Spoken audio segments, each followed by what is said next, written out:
ধ্যান দিন কথাটার দিকে। কথাটা এত মার্মিক কথা, হৃদয়ে লিখে নিন। বলছেন সর্ব ইন্দ্রিয় যদি ভগবানের সেবা অনুশীলন, ভজন অনুশীলন, কৃষ্ণ সুখে পর্যবেশন না হয়, যে ইন্দ্রিয় ভগবানের সেবার জন্য অর্পণ করলেন না, নিয়োজিত করলেন না, সেই ইন্দ্র দিয়ে আপনার জীবনে পাপ প্রবেশ করবেই করবে। যে ইন্দ্রিয় ভগবানকে দিলেন না, তার সেবায়, তার ভজনে নিয়োজিত করলেন না, ঠিক সেই ইন্দ্রিয় দিয়ে আপনার জীবনে পতনোন্মুখ পাপ প্রবেশ করবে। পাপ শব্দের অর্থ হলো যার দ্বারা পতন হয়, স্খলন হয়। যে ইন্দ্রিয় দিলেন না, আচ্ছা আমি ফরিদপুরের রাস্তা দিয়ে আসছি, মূল রাস্তা দিয়ে, তো মূল রাস্তায় যদি সেনাবাহিনী টহল দেয়, পুলিশ দারোগা টহল দেয়, ওই পথ দিয়ে চোর দস্যুরা আসতে চাইবে তো? তো কথা বলুন। যেখানে সেনাবাহিনীর সদস্যরা আছে, পুলিশ দারোগা বিডিআররা আছে, ওখানে চোর দস্যু ওই পথ দিয়ে যেতে চাইবে? যে পথে ওরা নেই সেই পথ দিয়ে যাইবে। তো যে ইন্দ্রিয় ভগবানের সেবার জন্য, ভজনের জন্য ইন্দ্রগুলো তৎপর, সেই ইন্দ্র দিয়ে পাপ কখনো প্রবেশ করতে পারে না, অধিকারই নেই পাপ প্রবেশের। আমাদের জীবনে তখনই পাপ প্রবেশ করে যখন যে ইন্দ্রিয়গুলি আমরা ভগবানে অর্পণ করিনি। এই জন্য গোস্বামীবাদ বললেন সর্ব ইন্দ্রিয় কৃষ্ণ অনুশীলন। চক্ষু, কর্ণ, নাসিকা, জিহ্বা, ত্বক, সকল কিছু ভগবানের অনুশীলনে দিয়ে দাও, নাহলে ওই চোরা পথ দিয়েই পাপ প্রবেশ করবে, দুষ্ট বুদ্ধি, ভগবুদ্ধি প্রবেশ করবে। করেছেও তাই। আমার মতো মাদিস জীবের হৃদয়ে পাপ কোন পথ দিয়ে প্রবেশ করে? যে ইন্দ্রিয়টা, যে দুয়ারটা আমি ভগবানের জন্য খোলা রাখিনি। এই জন্য আমাদের ইন্দ্রিয় দিয়ে আমাদের অধীশ্বরকে সেবা করতে হবে। এই জন্য গৌড়ীয় বৈষ্ণব সকালে উঠে দেখবেন কাদা মাকে অঙ্গে, 12 জায়গায় কেশবায় নম, গোবিন্দায় নম। মাকে কেন? এগুলো উদ্ধপণ্ড, তোমার মন্দির করে দিলাম, এই অঙ্গটা তোমার শ্রীমন্দির, সেবা মন্দির করে দিলাম। সর্ব ইন্দ্রিয় তোমার সেবায়, তোমার চিন্তায়, তোমার সুখের জন্য নিবেদন করলাম। ভগবানে যা নিবেদিত হয় সেটি তো অশুদ্ধ হতে পারে না, অপবিত্রতা প্রবেশ করতে পারে না। এই জন্য ইন্দ্রগুলি দিয়ে ভগবানের অনুশীলন করতে হবে। খুব সহজ ভক্তি এইখানে সহজ করেছেন যে ইন্দ্রিয় দিয়ে অনুশীলন করলে ভগবানের ভক্তি হবে। গোপীরা তাই করতেন। গোপীদের সমস্ত নয়ন মন, তাদের সমস্ত ইন্দ্রিয় কৃষ্ণ সুখের জন্য পর্যবসান। এই জন্য বললেন যে গোপীরা একাদশী করতো না, জানেন? একাদশী না করলে ভক্তি হবে না। একাদশী অবশ্যই ব্রত করতে হবে। এটা গৌড়ীয় বৈষ্ণবের করতো না কেন? গোপীদের জিজ্ঞাসা করা হলো, যোগী ঋষি মুনি সমস্ত ভক্ত সমাজ ভগবানের প্রিয় হরিনাম অভিন্ন তত্ত্ব একাদশী ব্রত পালন করে, তোমরা কেন করো না? বলে আমরা একটা ব্রতই সারা জীবন সংকল্প করে আছি। আমাদের সেই ব্রত হলো আমাদের সুখময় কি করে সুখ পাবে, আমাদের শ্রীগোবিন্দ কি করে সুখ পাবে। বলে তার সাথে একাদশী না করার সম্পর্ক কি? বলে উপবাস করলে না আমাদের সুন্দর বদনটা মলিন হয়ে যায়, শুষ্ক হয়ে যায়, আর শুষ্ক মলিন দেখলে গোবিন্দ সুখ পাবে না। এই জন্য আমরা গোবিন্দ সুখের জন্য বদন মলিন করি না। ভাবা যায়। মদ নিমিত্তং পাপং পূর্ণকৃত। গোবিন্দ বলছেন আমাকে আনন্দ দেওয়ার জন্য যে অধর্ম সেটাই ধর্ম, আর আমার সুখ ব্যতীত যে ধর্ম পালন করে সেটাই অধর্ম। বাবা, আমাকে আনন্দ দেওয়ার জন্য যে অধর্ম সেটাই ধর্ম, আর আমার সুখ, আমার সেবা ব্যতীত যে ধর্ম তুমি করছো সেটাই অধর্ম। ভক্তির কি মহিমা! ভগবানকে দুই মাতাল, জীব গোস্বামী তার ভক্তি সন্দর্ভে উল্লেখ করেছেন। দুই মাতাল সন্ধ্যার প্রকল্পে মদ খেয়ে টলছে, টলতে টলতে কোন বাবাজির গেরুয়া রঙের একটা 19 বস্ত্র মাটিতে পড়ে গেছে, উনি লক্ষ্য করেননি। সেই গেরুয়া রঙের বস্ত্রখণ্ড নিয়ে একটা লাঠির আগায় পতাকা তৈরি করেছে, করে শ্রীমন্দিরে উঠে, গোবিন্দের মন্দিরে উঠে ওখানে পতাকাটা নিয়ে দিয়েছে। এইটাই হলো ধ্বজ মন্দিরের ধ্বজ বলে উড়াচ্ছে। গোবিন্দ ভেতর থেকে সন্তুষ্ট হয়ে বললেন, আমি বৈকুণ্ঠের টিকিট দিয়ে দিলাম তোমায়, যারা আমার মন্দিরে ধ্বজ তুলে আমাকে আনন্দ দেয়, আমি বৈকুণ্ঠের টিকিট দিয়ে দিলাম। আরে ভগবান প্রসন্ন হলে কি হয় দেখুন। শিবরাত্রিতে, এটা গোস্বামীবাদ বলছেন, শিবরাত্রিতে একজন নগরে চুরি করতে গিয়ে চোর দেখে যে সবাই আজ জেগে, শিবরাত্রিতে নিশি যাপন করতে হয়, নিশি জাগরণ, তা আজ আর চুরি করবো কি, সবাই তো জেগে। কোনো জায়গায় চুরির সুযোগ না পেয়ে যেতে যেতে বড় ক্ষুধাও লেগেছে, আর আজ তো কিছু সঞ্চয় করেনি, দেখছে একটা মন্দির, ঢুকে দেখে দরজা জানলা নেই। দেখবেন প্রায়শ শিব মন্দিরগুলো সুরক্ষিত থাকে না, শিব মন্দিরগুলো প্রায়শ দরজা জানলা। তো ওইখানে বসে বসে দেখছে সব ধুদ্রর ফুল, বেলের পাতা। বললেন এলাম বটে, তবে তোমার মন্দিরে, যে মন্দিরে ধুদ্রর ফুল আর বেলপাতা, কোনো ফল নাই এখানে, এলাম তো তোমার মন্দিরে।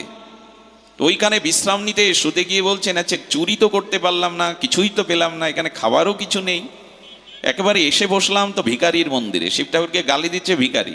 হঠাৎ ওর উপরে নজর গেছে মন্দিরের ঘন্টা টানানো আছে, বলে এটাই ছিঁড়ে নিয়ে গেলি তো হয়, এটাই তো কিছু পয়সা পাবো। তো বারবার হাত দিয়ে ওটা স্পর্শ করতে গিয়ে দেখে দূরত্বটা অনেক বেশি, মন্দিরের ওপরে তো কোনো উপায় নেই পেয়ে শিব ঠাকুরের মাথার উপরে পা দিয়েই ওই ঘন্টা টাচ্ছে। ভগবান ওই জয় পা দিয়েছে আর ঘন্টার ধ্বনি হয়েছে, শিব ঠাকুর প্রকট হয়ে গেছেন। ও মনে করছে ভূত প্রেত। বলেন কি বর চাও বলো, আমি প্রসন্ন। সর্বনাশ, দেখছে সাক্ষাৎ শিবশম্ভু, সত্যম শিবম সুন্দরম, ভগবান মহাযোগেশ্বর ভগবান শিব। বলি প্রভু আপনি? বলে দেখ সবাই আমার মাথায় বিল্লপত্র দিয়েছে, জল দিয়েছে, কিন্তু তুই তোকেই তো দিয়ে দিলি আমার মাথায়, পুরোটাই তুলে দিলি। তো আমি এতটা সন্তুষ্ট হয়েছি বর চেয়ে এনে। ভগবানকে যদি আনন্দ দেওয়া যায়, ভগবানের মস্তকে পা দেওয়া যাবে তো? আমার বলবার অভিপ্রায় তাৎপর্য হলো, যার দ্বারা ভগবান প্রসন্ন হন, আনন্দ পান, সেটা অধর্ম হলেও ধর্ম। আর যার দ্বারা ভগবান অপ্রসন্ন হন, আনন্দিত হন না, সেবা পান না, সেটা আপাতত ধর্ম হলেও অধর্ম। তার সুখ চাই, তাকে আনন্দ দেওয়া চাই। দেখুন প্রেমভক্তির পরাকাষ্ঠা, দাস্যভক্তির পরাকাষ্ঠা ভক্তশ্রেষ্ঠ হনুমানজি। হনুমানজি রাঘবেন্দ্র রামচন্দ্রের সকাল থেকে সন্ধ্যা পর্যন্ত অর্থাৎ 12 ঘন্টা চরণ মূলে বসে চরণ সেবা করতেন। কয় ঘন্টা করতেন দেখুন, তবু তার পিপাসা মিটত না। সন্ধ্যাতে রঘুপতি রামচন্দ্র যখন কনক ভবনে যেতেন, যেখানে মা সীতা আছেন অন্দরমহলে, যখন প্রভু অন্দরমহলে প্রবেশ করছে, কনক ভবনেই থাকতেন মা সীতা এবং রাম নিশীতে। সেই কনক ভবনে যখন প্রভু প্রবেশ করছে, তখন হনুমানও প্রভুর সাথে সাথে, ওই যে সারাদিন সেবা করার তার পিপাসা মেটে না, সেবার জন্য মন্দিরেই প্রবেশ করছে।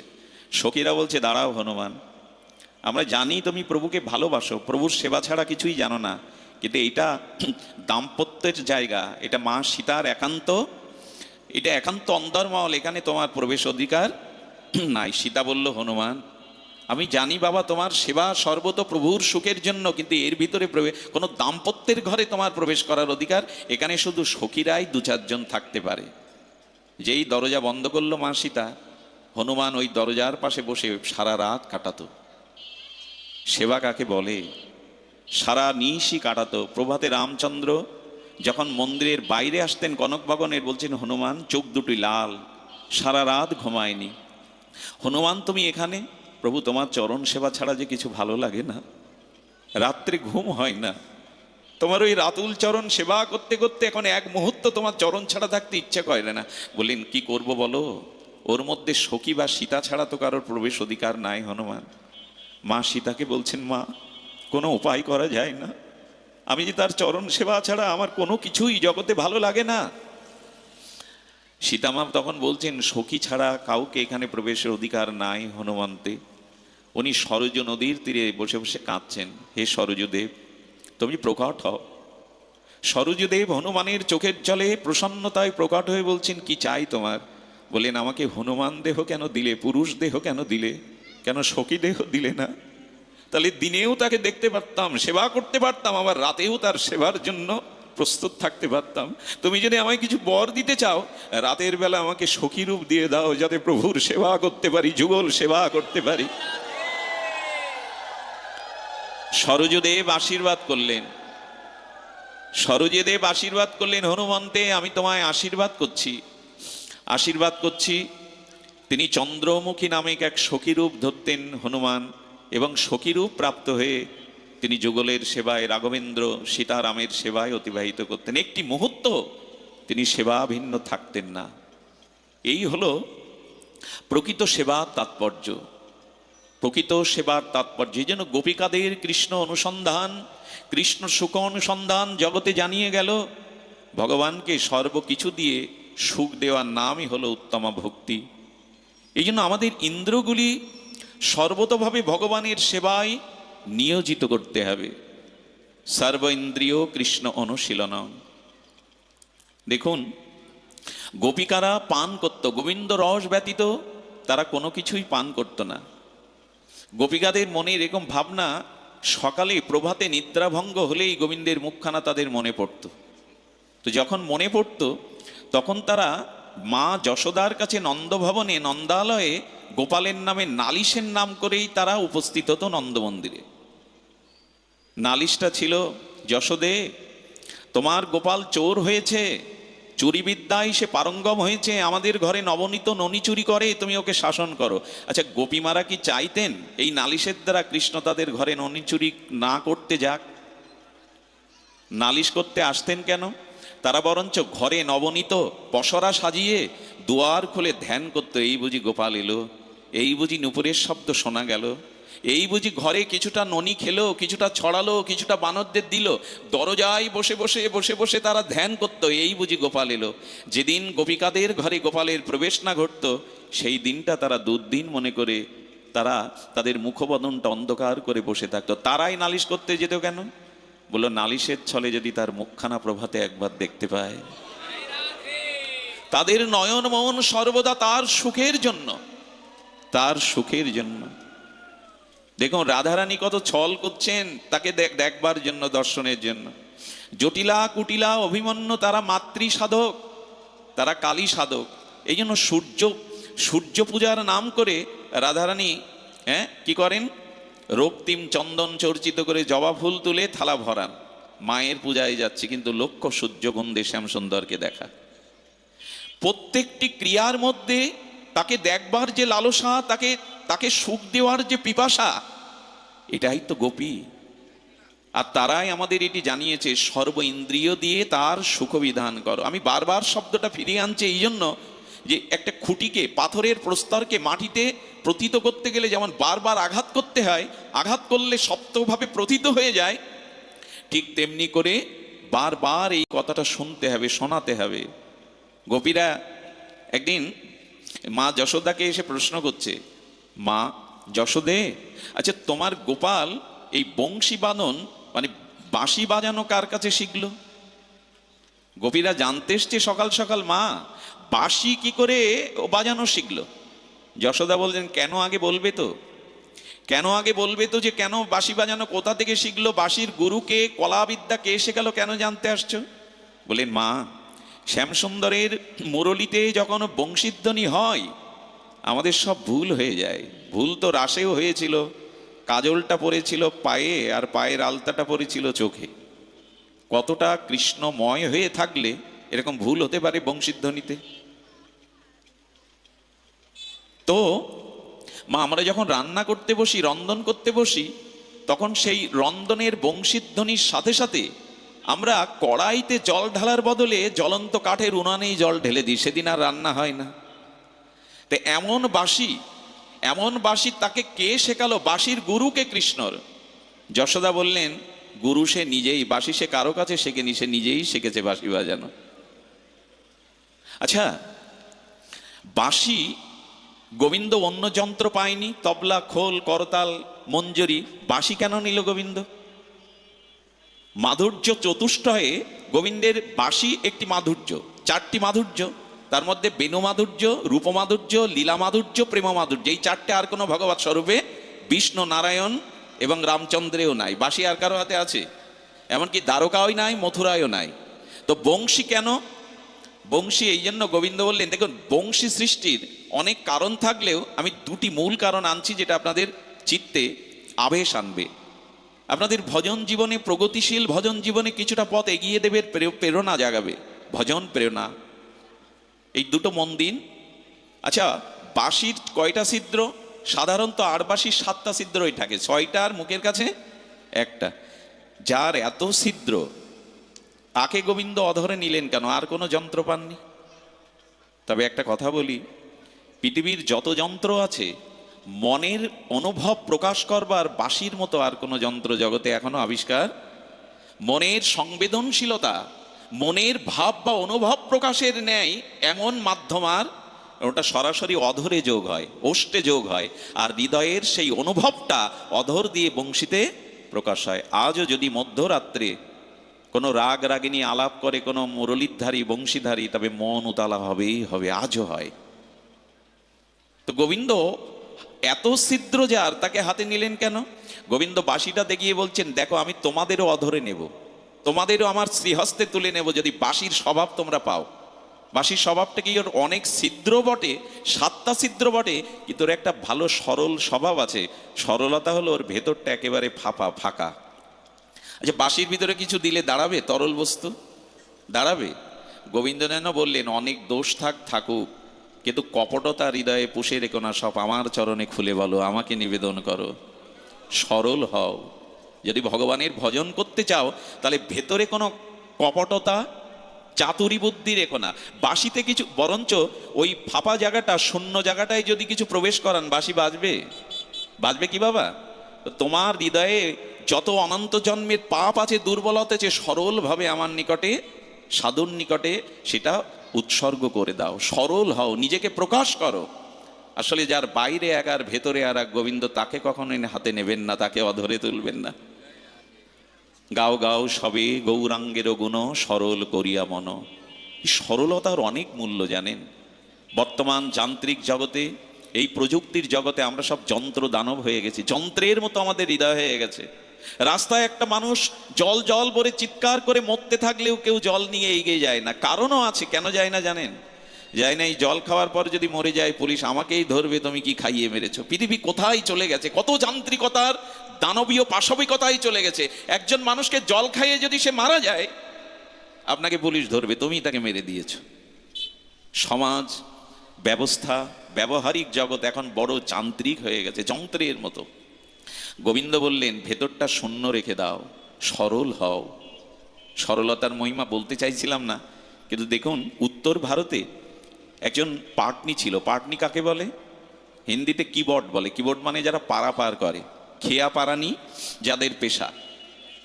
তো সেই ব্যক্তি ছোটবেলা থেকে এত সরল, লেখাপড়াও জানেনি, অক্ষর জ্ঞান নেই। তাকে যদি কেউ বলে কোথায় যাবে, তো রাম জানে, আমার রাম জানে, সব কথাতেই হ্যাঁ, আমার রাম জানে, রঘুপতি জানে। মেয়ে বয়স্তা, বিবাহ দেবে, বিবাহযোগ্য মেয়ের জন্য টাকা নাই, খরচ করবার মতো টাকা নাই। দুটো ছেলে বলল, মহাজনের কাছে 20,000 টাকা ধার করে আনো, আমরা 1 বছরের মাথায় 3 বাপ বেটা খেটে খুঁটিয়ে টাকা পরিশোধ করব সুদ সহ। আনলো, মেয়ের বিয়ে হলো, আর মহাজন তার কাছে সুদ সহ এগ্রিমেন্ট করে নিলেন, লেখালেখি করে নিলেন।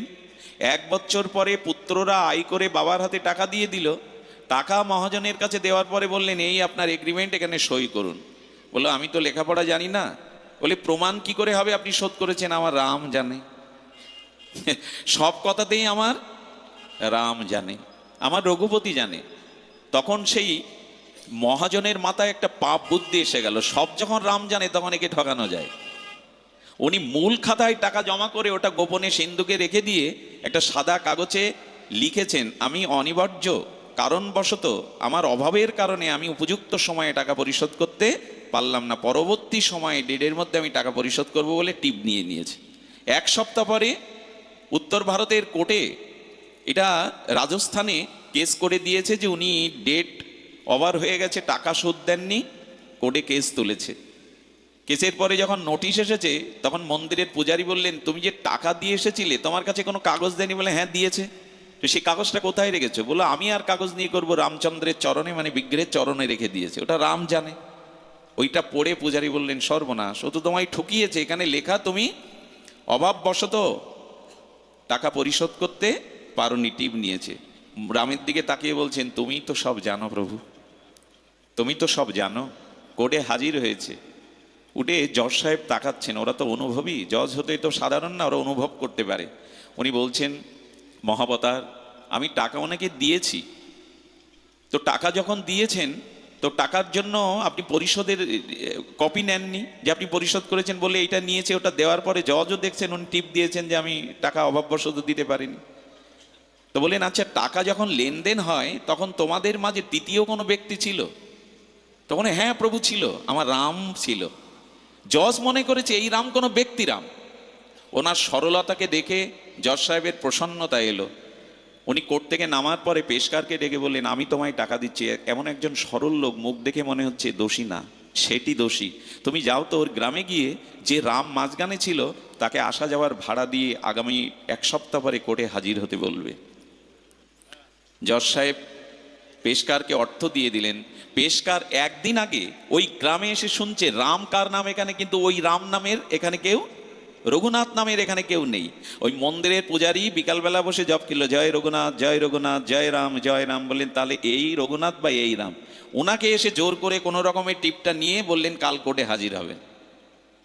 এত দ্রুত, মানে ওরা কি আর ওইভাবে দাঁড়ায়? কোর্টের পেশকার বলে এই রাম বলেছে, এই রঘুপতি বলেছে, এই হলো রাম। ওনাকে নোটিশটা ধরিয়ে দিয়ে চলে গেছে। ওখানে লেখা আছে রাম বা রঘুনাথ। পূজারী তখন বিষয়টা বুঝতে পেরে ওকে ডেকে, ওই সরলকে ডেকে মন্দিরের সামনে রামকে গিয়ে বলছে প্রভু। পূজারী বলছে প্রভু গো, লোকে তোমার শ্রীমন্দিরে তোমার সেবার জন্য কত অলংকার, কত ফুলমালা, কত ফল ফুল দিয়ে যায়, মিষ্টি দিয়ে যায়। রামকে ডেকে বলছে প্রভু এই দেখো তোমার নামে নোটিশ এসছে আজ। প্রভু তুমি সেজে রেখো, আমি ভোরবেলা ভোগ লাগিয়ে দেব। যে তোমার প্রতি এত সরল বিশ্বাস করে সব সঁপে দিয়েছে তাকে তুমি ঠকাতে পারো না। আমি সকালেই রান্না করে তোমাকে পোশাক পরিয়ে দেবো, কোর্টে তুমি কাল সাক্ষী দিতে যাবে। তুমিই তো বলেছো সর্বাদি সাক্ষীভূতম। সকালবেলা উঠে ভোগ লাগিয়েছে, তাকে ভালো পোশাক পরিয়েছে। পূজারী চোখের জলে বললেন ওর সরলতাকে ঠকিও না প্রভু, তুমি তো সর্বাদি সাক্ষী, তুমি সকল কিছুর সাক্ষী। সাজিয়ে গুছিয়ে বলছে প্রভু যেও, ওকে যেন ফাঁসিও না, ওর সরলতার বিশ্বাসকে যেন নষ্ট না হয়। ভক্ত যদি ভগবানের কাছে প্রার্থনা করে না। উনি কোর্টে গেছেন, কাঠগড়ায় মহাজন উঠেছে, এই সরল সেই কিবট পাটনি উঠেছে।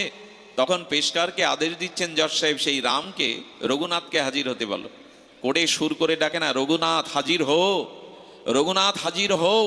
এরকম বারবার যখন বলছেন, বিদ্য বেশ ধরে স্বয়ং রামচন্দ্র লাঠি নিয়ে উপস্থিত কোর্টে। এটি বাস্তব ঘটনা শুনুন। প্রভু যখন কোর্টের ভিতরে প্রবেশ করেছে, জজ সাহেব এক পলক তাকিয়ে দেখে তার আলোর জ্যোতিতে পুরো কোর্টের ঘরটা আলোকিত হয়ে গেছে, স্নিগ্ধ গন্ধে ভরে গেছে। বলে ওনাকে কাঠগড়ায় উঠতে বলুন। কাঠগড়ায় উঠে বললেন আপনি কি ছিলেন মাঝখানে টাকা পরিশোধের সময়? বলেন হ্যাঁ। ও টাকা শোধ করেছে তার প্রমাণ হলো আপনি এখান থেকে আপনার সদস্যদের পাঠিয়ে ওর সিন্দুকের মধ্যে মূল খাতাতে টাকাটা জমা আছে, ওটাই দলিল। আর যেটা লিখে দিয়েছে সেটা ওকে ঠকাবার জন্য। ওই খাতাটা সিন্দুক থেকে আনতে বলুন। আনা হলো, দেখা হলো, সাজা ডেকে দেওয়া হলো, জরিমানা করা হলো শেঠকে, আর ওকে শ্মশান মানে চলে যেতে বলল। জজ লক্ষ্য করছে যে সাক্ষী দিতে এসছে তার দিকে তাকে আমার হৃদয় এমন হচ্ছে কেন? এ কে? যখন কোর্ট থেকে উনি অদৃশ্য হয়ে গেলেন, পেশকারকে ডেকে বলছেন ইনারি সই কি আপনি নিয়ে এসেছিলেন? ইনি রঘুপতি? ক্ষমা করবেন মহাবতার, আমি রঘুনাথ বলে, রাঘব বলে, রাম বলে কাউকে পাইনি, তাই একজনের সই আপনাকে দেখাবার জন্য এনেছিলাম, ইনি তা নন। বলেন ওই কিবটকে পাটনিকে খোঁজ করো, আমার বাসায় ওকে নিয়ে এসো। বাসায় নিয়ে আসার পরে বলে সত্য করে বলো তো যে সাক্ষী দিতে এসেছিল সে কে? বলেন প্রভু আমার রামই এসেছিল, আমি তাকে নিবেদন করে এসেছিলাম, আমি তাকে নিবেদন করে এসেছিলাম যে প্রভু তোমার নামে নোটিশ এসছে, তুমি উপস্থিত হয়েও। মানে রঘুপতি রাজীব লোচন মর্যাদা পুরুষোত্তম ভগবান রাম। বলেন হ্যাঁ, ওনাকে ছাড়া তো আমি কিছু জানি না। বিশ্বাস করবেন কিনা জানি না, পরের দিন কোর্ট থেকে ইস্তফা দিলেন, বৃন্দাবনে চলে গিয়ে তিনি একটা কাপড় পরে সারা বৃন্দাবনে মাধুকরী করে ভিক্ষা করতেন। তাকে যশ সাধু বলে সবাই জানতো। যশ সাধু বলে প্রায় 25টা বছর ব্রজে ভজন করেছে। কেউ যখন বলল আপনাকে যজ সাধু বলে কেন, তখন উনি বলতেন অনন্ত বিশ্ব ব্রহ্মাণ্ডের মালিককে আমি কাঠগড়ায় দাঁড় করিয়েছি, তাকে হাত জোড় করে আমার কাছে হাত জোড় করিয়েছি। এই জন্য মনে করলাম বিশ্বেশ্বরকে যখন কাঠগড়ায় দাঁড়িয়ে করেছি আমি এখানে আর থাকবো না। যিনি ভক্তকে, ভক্তের মানকে রক্ষার জন্য কাঠগড়ায় ওঠেন, আমিও তার জন্য সর্বস্ব ছেড়ে তার জায়গায় চলে এসেছি। সরলতার অনেক মূল্য জানেন। আমাদের হৃদয় বড় কঠিন হয়ে গেছে, যান্ত্রিক যন্ত্রণার আজ পৃথিবী যন্ত্রণা কাতর, কেউ কাউকে বুঝতে চায় না, একটা যন্ত্রের মতো পাথরের মতো হয়ে গেছে। গোবিন্দ বললেন ভেতরটা যদি সরল থাকে তবেই তাকে আমি হাতে তুলে নিই, তাকে বাজাই আমি। দোষ থাকুক সরল হও। কপট ব্যক্তি কখনো ভগবানের কাছে যেতে পারে না। দেখুন কুবজার 3টে জায়গায় কুজো ছিল, তো কুবজার রূপ ছিল না। আর পুতনা কি রূপে সেজে গিয়েছিল ব্রজে? গোবিন্দ কি রূপে ভোলে গো?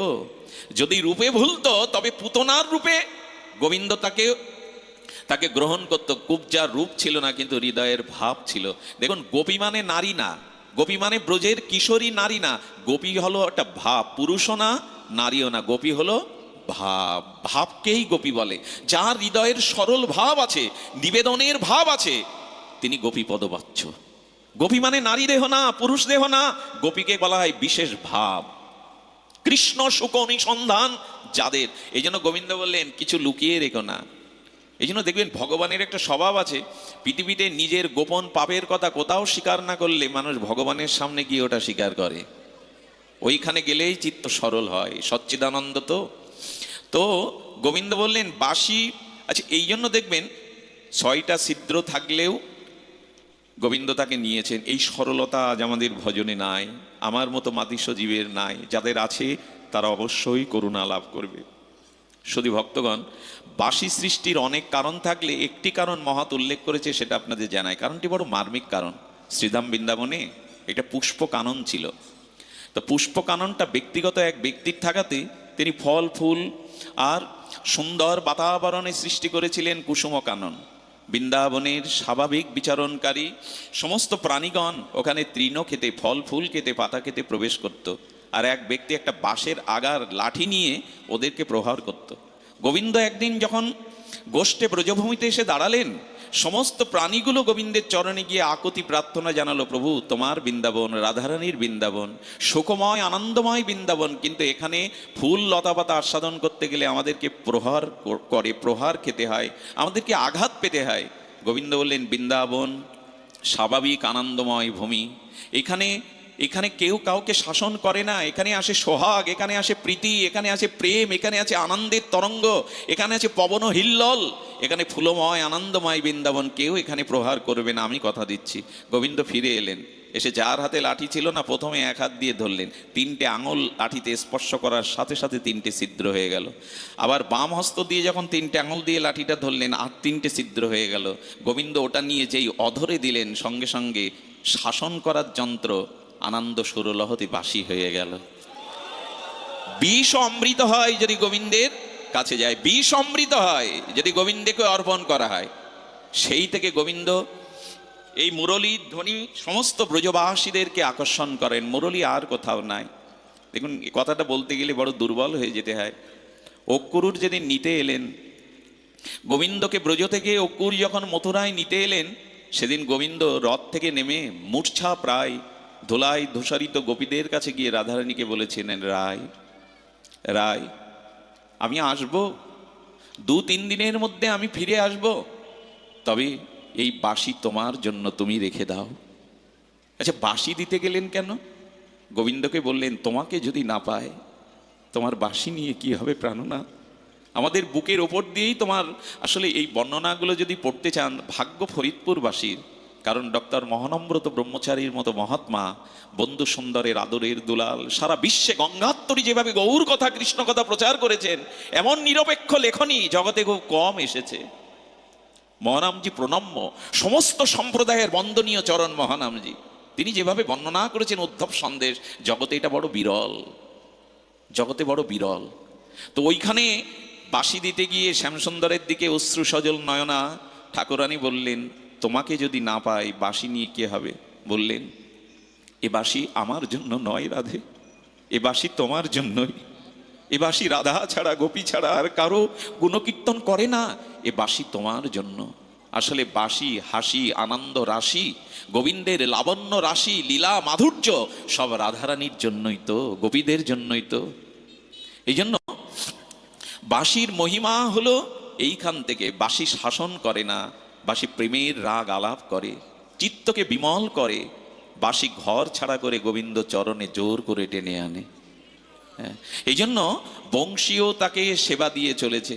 মা যশোদা গোপীদের বলছেন, ওকে কেউ বাঁশি শেখায়নি, ও নিজেই কলাগুরু হয়ে বংশীধ্বনি করে। বাঁশি তো আজও বাজে, আমরা শুনি না, কারণ আমাদের কর্ণরূপ ইন্দ্রিয় তার বাঁশি শোনার জন্য প্রস্তুত নয়। এই জন্য বলছিলাম ইন্দ্রিয়গুলি, আমি আবার ফিরে আসি, সমস্ত ইন্দ্রিয়গুলি তার সেবার জন্য আমাদেরকে অর্পণ করতে হবে। এই অর্পণের নামই হলো উত্তমা ভক্তি। সর্ব আনুকূল্যেশ কৃষ্ণ অনুশীলনং ভক্তিরও উত্তমা। সমস্ত ইন্দ্রিয় দিয়েই যেন, আমি গতদিন বলছিলাম, দেখুন কেউ ঘুমাতে চায় আর কেউ জাগতে চায়। গোপীদের মধ্যে কেউ বলে আমি আর কোনোদিন ঘুমাবো না, ঘুমিয়ে ঘুমিয়েই আমি তার স্বপ্ন দেখব। আর কেউ বলে আমি জাগবো না, আমি ঘুমের মধ্যেই যদি তাকে পাই তবে ঘুমিয়ে থাকবো সারা জীবন। কেউ বলে আমি ঘুমাবো না, জেগে থাকবো, কারণ ঘুমালেই যদি তাকে হারায়। ঘটনাটা আবার বলি, কোটিবার বলেছি তবু তৃষ্ণা মেটে না। এক গোপী বৃন্দাবনের পথে যাচ্ছেন, আর তিনি ফেরি করে ভিজছেন। ফেরিটা কি জানেন? ফেরিটা ফুলমালা না, খাদ্য সম্ভার না, ফেরি করছে ওগো ওগো ব্রজবাসী, তোমরা কেউ ঘুম কিনবে? ঘুম ফেরি হয় গো মা? কখনো শুনেছেন ঘুম ফেরি হয়? গোপী ভাবাবিষ্ট হয়ে বলতে বলতে চলেছেন ভাবাবেশে, ঘুম কিনবে গো, ঘুম কিনবে তোমরা? কেউ তাকে উন্মাদিনী, কেউ তাকে পাগলিনী ভাবছে। ভাবের রাজ্য তো ব্রজ। কিন্তু এক গোপী ছুটে এসে বলছেন, দিদি ঘুম আমার বড় প্রয়োজন, আমার কাছে বেছো না ঘুম। একজন ঘুম বিক্রি করতে এসছে, একজন ওটা কিনতে এসছে। যিনি বিক্রি করবেন তার কাছে জিজ্ঞাসা করা হলো, ঘুম তুমি কেন বিক্রি করতে চাও? চাই এই জন্য বহুদিন ধরে ললিতার ধ্যান করে করে ললিতাকে প্রসন্ন করেছিলাম। ললিতা সখী আমার ধ্যানে প্রসন্ন হয়ে দর্শন দিয়ে আমাকে কৃপা করেছিলেন, আমার প্রার্থনা পূরণের বর দিয়েছিলেন। বলেছিলাম কুঞ্জ মন্দির সাজিয়ে অপেক্ষা করব শ্যামসুন্দরকে এক মুহূর্তের জন্য হলেও আমার কুঞ্জে পাঠিও ললিতা। ললিতা আশীর্বাদ করে বলেছিল, যাও কুঞ্জ মনোরম সুন্দর করে সাজিয়ে রাখো, আমি শ্যামকে এক মুহূর্তের জন্য হলেও পাঠাবো। ফুলময় আনন্দময় সুখময় ব্রজ নিকেতনে কুঞ্জ মন্দির সাজিয়ে শ্রীকৃষ্ণের আসন পাদদর্গ কমল দল রেখে আর সমস্ত কিছুর অপেক্ষা করে রাতের প্রহর থেকে চাতকের মতো সতৃষ্ণ নয়নে চেয়েছিল ব্রজের পথে, এই বুঝি শ্যাম এলো, এই বুঝি প্রাণবধূ এলো। পাতা পড়ার শব্দ হলে মনে হতো এই বুঝি তার চরণ বেজে উঠল, এই বুঝি সে আমার নয়ন পথে দেখা দিল। নিশীতে বিভাবরীতে বিনিদ্র রজনী জাগতে জাগতে যখন তৃতীয় প্রহর এলো রাত্রের, তখন ধীরে ধীরে এই সখীর চোখে নেমে এলো ঘুম। ঘুম যখন ভাঙলো তখন বিভাবরী শেষে সূর্যের আলোতে আলোকিত হয়ে গেছে। তিনি দেখল শ্যামকে আসেনি। কুঞ্জ মন্দিরের দুয়ারে ধুলির দিকে তাকিয়ে দেখে ধ্বজ অঙ্কুশ মীন ও রথ গোবিন্দের দিব্য অলৌকিক চিহ্ন সমন্বিত তার কোমল চরণের ছাপটা তার কুঞ্জ মন্দিরের দুয়ারে ধুলায় আঁকা আছে। ওই ধুলাতে লুটিয়ে আর অশ্রু সজল বলতে লাগলো, ললিতা পাঠিয়েছিল শ্যামকে, মনোহরকে, সুন্দরকে, কিন্তু আমার ঘুম দেখে নিদ্রা দেখে শ্যাম কুঞ্জ হতে ফিরে গেছে। সখীরে, সেই দিন থেকে বলেছিলাম যদি ঘুমালে তাকে হারাতে হয় আর কোনোদিন ঘুমাবো না। অনেক জন্মই তো ঘুমিয়েছি, ঘুমালে যদি তাকে হারাতে হয় আমি আর ঘুমাবো না। তাই ঘুম বিক্রি, একটা ভাবের দৃষ্টিতে দেখতে হবে, যুক্তের দৃষ্টির কথা, গোপীদের কথা নয়। আমি ঘুম বিক্রি করতে এসছি, ঘুমাবো না, জেগে থাকবো। আচ্ছা তুমি ঘুম কিনতে কেন চাও বলো? তোমারও যে কারণ, আমার কারণও সেই একই। আমি সারাদিনমান নিত্য নিরন্তর অবিচ্ছিন্ন তৈল ধারা নেয় রাধা মাধবের লীলা চিন্তা করতে করতে করতে করতে ঘুমাই। জানো, যে মুহূর্তে রাধারানীর গলে মালা দিতে যায় সেই মুহূর্তে আমার স্বপ্ন ভেঙে যায়, ঘুম ভেঙে যায়, মালা আর পরানো হয় না। সেই দিন থেকে প্রতিজ্ঞা করেছি যদি ঘুমিয়েই গলায় মালা দেওয়া যায় আমি আর জাগবো না। তাই আমার কাছে ঘুম বিক্রি করো, আমি ঘুমিয়েই তাকে দেখতে চাই। এই হলো ওদের ভাবের রাজ্যে। কেউ ঘুমাতে চায় আর কেউ জেগে থাকতে চায়, কারণ একই, তোমাকে পাবো কবে, তোমাকে কবে সেবা দেব। এই জন্য সর্বস্ব দিয়েই তারা কৃষ্ণের সুখ অনুসন্ধান করেন। কৃষ্ণকে করায় শ্যামরস মধুপান, নিরন্তর পূর্ণ করে কৃষ্ণের সর্বকাম। এখানে কাম মানে প্রেম। গোপীদের শব্দে কবিরাজ কৃষ্ণ গোস্বামী বললেন আমরা প্রেম তো বুঝি না, আমরা কাম বুঝি। তাই প্রেম শব্দে কামকে চৈতন্য চরিতামৃতে উল্লেখ করেছেন উনি। আমরা প্রেম কি বুঝি? সর্বস্ব তার সুখের জন্য, কৃষ্ণ সুখ অনুসন্ধানের জন্য দিতে পারেনি। দেখুন সুখ ভাবনাটা কেমন, সবরই অপেক্ষা করছে রঘুপতি রাম আসবে। মাতণ্ড ঋষি বলেছেন, গুরুদেব বলেছেন, সবরী রে জঙ্গলের মধ্যে কুঠির করে অপেক্ষা কর, একদিন আসবে। দেখুন সেবা ভাবনাটা কেমন। এই সবরীর পূর্ব জন্মের বৃত্তান্ত ভক্তমালে দেখে নেবেন, কি অপূর্ব। উনি সবরী পূর্বলীলাতে ছিলেন রাজরানী। কি ছিলেন? রাজপট্টমহিষী। তো রাজার সাথে উনি একবার কাশীতে গিয়েছিলেন। রাজার বিশেষ ব্যবস্থায় অট্টালিকা করা হলো, অট্টালিকার ওপর থেকে প্রবাহমান কাশীর গঙ্গা দেখে, দশমের ঘাট দেখে রানী রাজাকে রাত্রে অনেক বোঝালো, অনেক অনুরোধ করলো, রাজা ভোরবেলা আমাকে গঙ্গা স্নানের অনুমতি দাও। এই রাজা ছিল ভগবত বিমুখ। রাজারা প্রায়শত এমন হইতো, তারা ভোগ লালসায় ভজন প্রিয় ছিল না। বললো, তুমি কি অন্য সাধারণ নারীর মতো? তুমি রানী, মহারানী, তুমি ওই লোকের মধ্যে গিয়ে স্নান করবে গঙ্গায়? আদৌ সেটা অনুমতি আমি? বলে, তাহলে অনুমতি দাও, সাধু সঙ্গে বসে একটু হরি কথা, রাম কথা শুনি। বলেন, সকলের মধ্যে বসবার জন্য তোমার জন্ম হয়নি, তুমি মহারানী। আর সারা রাত কাঁদলো। ভোরবেলা কি করলো জানেন? যদি এই রানী রাজমুকুট পরে রাস পট্ট মহিষী হয়ে তোমার ভজন না করতে পারি, দেহ রেখে লাভ কি? আত্মহত্যার সংকল্প নিয়েছিলেন। গঙ্গায় নেবে মা গঙ্গাকে বলেছিলেন, মা, রানী দেহ পেয়ে রাজপট্ট মহিষী হয়ে যদি তোমার ভজন না করতে পারি, কি হবে রানীর দেহে? এ দেহ শ্মশানে পোড়ালে তো দুমুটো ছাই। আর আমি রানী তো, আমাকে যদি সোনার বাক্সের মধ্যে ফুল দিয়ে মরার পর রেখে দেয়, 20 দিন পরে ঢাকনা খুললে, পেটিকা খুললে কৃমি পাওয়া যাবে। আর যদি শৃগাল কুকুরে আমার এই রানী, আমার এই দেহটা, সুন্দর দেহটা খায়, তাহলে শৃগাল কুকুরের উদারে বিষ্ঠায় রূপান্তরিত হবে। সেই দেহে যদি ভজন না হয়, এ দেহে রেখে লাভ কি? উনি মা গঙ্গাকে বললেন, মা আমাকে আশ্রয় দাও। ডুবতে ডুবতে, মরতে মরতে মা গঙ্গাকে জানালেন, মা, আগামী জন্ম তুমি আমাকে নিচু কুলে, চণ্ডাল কুলে, আমাকে আত্মজ কুলে জন্ম দিয়ে যেন সেই কুলে জন্মে ভজনে বাধা না হয়, তোমার ভজন করতে পারি।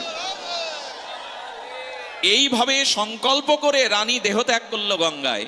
আর এই রানী পরবর্তী জন্মে শবরী হয়ে জন্মালেন, শবরী হয়ে জন্মালেন। আর তার মহিমা ভজনের কেমন জানেন? দেখছে অনেকগুলো ছাগল বাঁধা, কিশোরী শবরী বলছেন, এই ছাগগুলো বাঁধা কেন মা? বলো, কাল তোর বিয়ে, আর এটা বরযাত্রী বা অতিথিদের খাওয়ার জন্য, আপ্যায়ের জন্য রাখা হলো। শবরী ছাগলগুলোর মাথায় হাত দিয়ে, মেষগুলোর মাথায় হাত দিয়ে কাঁদছে, আমার জন্য তোদের মরতে হবে? রাতেই বাড়ি ত্যাগ করে চলে গেলেন আশ্রমে, জঙ্গলে, আমার জন্য তোদের মরতে হবে না রে। গুরুদেব কৃপা করে বলেছিলেন, অপেক্ষা কর।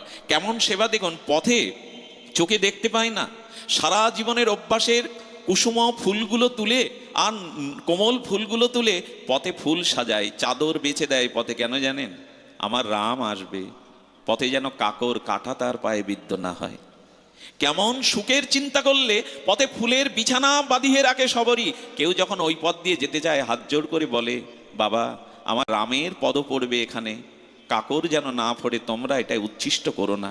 সারাটা জীবন পথে ফুল সাজিয়ে অপেক্ষা করতো, কবে আমার রাম আসবে, কবে তার চরণ বিন্যস্ত হবে। এই সেবা ভাবনাটাই হলো ভক্তি। আমি যেটা বলবার জন্য বারবার ব্যাকুল হচ্ছি, সেটা ওই সেবা ভাবনাটাই হলো ভক্তি। আসুন আমরা চেষ্টা করি, আমরা চিন্তা করি আমাদের জীবনের এই অনুসন্ধান যাতে ভগবানের সেবার জন্য হয়। দেখুন, সর্বতভাবে তার সেবা সুখের তাৎপর্য। মহাপ্রভুর লীলাতে একটি ঘটনা আপনাদের সকলের জানা, গোবিন্দ দাস। মহাপ্রভুর অঙ্গসেবকের নাম গোবিন্দ দাস। প্রভুর ভোজনের পরে উনি শয়ন মন্দিরে এসে প্রভুর পদসেবা করতেন। পদসেবা করে প্রভুকে সামান্য একটু বিশ্রামে দিতেন।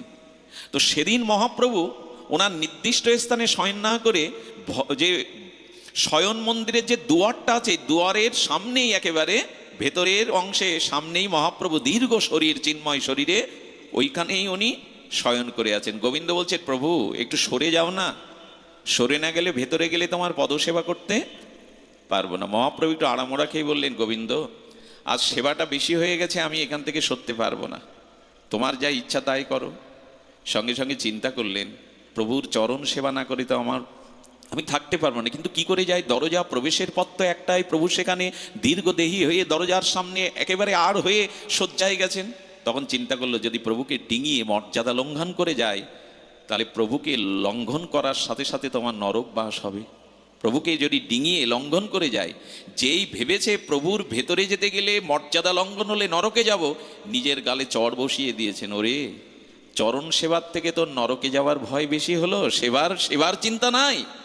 সঙ্গে সঙ্গে বললেন, না, অনন্তকাল যদি নরকেও পচে মরতে হয়, প্রভু চরণ সেবা ছাড়া আমি বাঁচব না।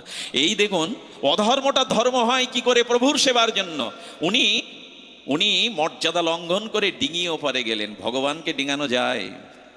ডিঙিয়ে যখন চরণ সেবা করছেন, পরম আনন্দে সেবা করছে চোখের জলে, মহাপ্রভু একটু কপটতা করে বললেন, গোবিন্দ, বেলা যে অস্ত যায়, প্রসাদ পাবে না?